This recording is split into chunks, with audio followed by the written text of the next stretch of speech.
এদিকে মিয়ানমারের সামরিক জান্তা যুদ্ধ বিধ্বস্ত দেশটির কিছু অংশে বোমাবর্ষণ অব্যাহত রাখে। জাতিসংঘ এই হামলাকে সম্পূর্ণরূপে জঘন্য এবং অগ্রহণযোগ্য বলে বর্ণনা করেন।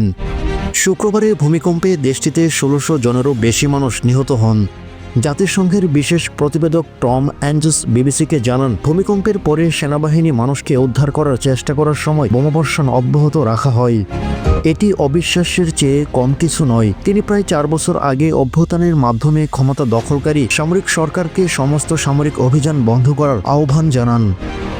যাদের সেনাবাহিনীর উপর প্রভাব আছে তাদের চাপ বৃদ্ধি করা উচিত এবং স্পষ্ট করে বলা উচিত যে এটি গ্রহণযোগ্য নয়।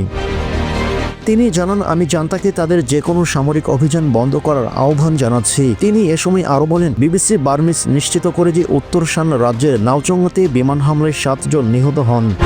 ভূমিকম্প আঘাত হানার ৩ ঘন্টারও কম সময়ের মধ্যে স্থানীয় সময় দুপুর ৩টা ৩০ মিনিটের দিকে এ হামলা চালানো হয়। গণতন্ত্রপন্থী বিদ্রোহী গোষ্ঠীগুলো যারা সামরিক বাহিনীকে ক্ষমতা থেকে সরিয়ে দেবার জন্য লড়াই চালিয়ে যান, তারা ভূমিকম্পের কেন্দ্রস্থল উত্তর পশ্চিম সাংহাই অঞ্চলে চাওয়ং শহরে বিমান হামলার খবর দেন।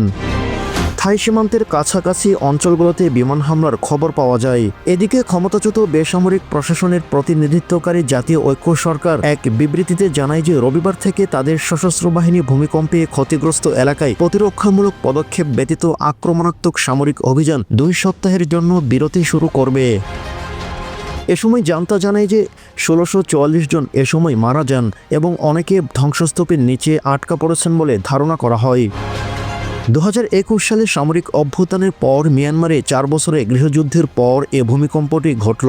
অভ্যুত্থানের ফলে বিশাল বিক্ষোভ শুরু হয়। প্রতিদিন হাজার হাজার মানুষ বেসামরিক শাসন পুনরুদ্ধারের দাবিতে রাস্তায় নেমে আসে। প্রথমে যা শুরু হয়েছিল তা শীঘ্রই গণতন্ত্রপন্থী এবং জাতিগত বিদ্রোহী গোষ্ঠীগুলোর সঙ্গে জড়িত একটি বিস্তৃত বিদ্রোহে পরিণত হয়, যা অবশেষে একটি সর্বাত্মক গৃহযুদ্ধের সূত্রপাত করে। ৪ বছর পর এদিকে সামরিক বাহিনী এবং অন্যদিকে জাতিগত সেনাবাহিনী এবং সশস্ত্র প্রতিরোধ গোষ্ঠীগুলোর মধ্যে সহিংস লড়াই অব্যাহত রয়েছে। ক্রমাগত এবং অপমানজনক পরাজয়ের সম্মুখীন হওয়া এবং বিশাল অঞ্চল হারিয়ে ফেলা জান্তা তার শাসনের বিরুদ্ধে প্রতিরোধ দমন করার জন্য ক্রমবর্ধমান বিমান হামলার উপর নির্ভর করে। সাইম আহমেদ, ডেস্ক রিপোর্ট, সরেজমিন বার্তা।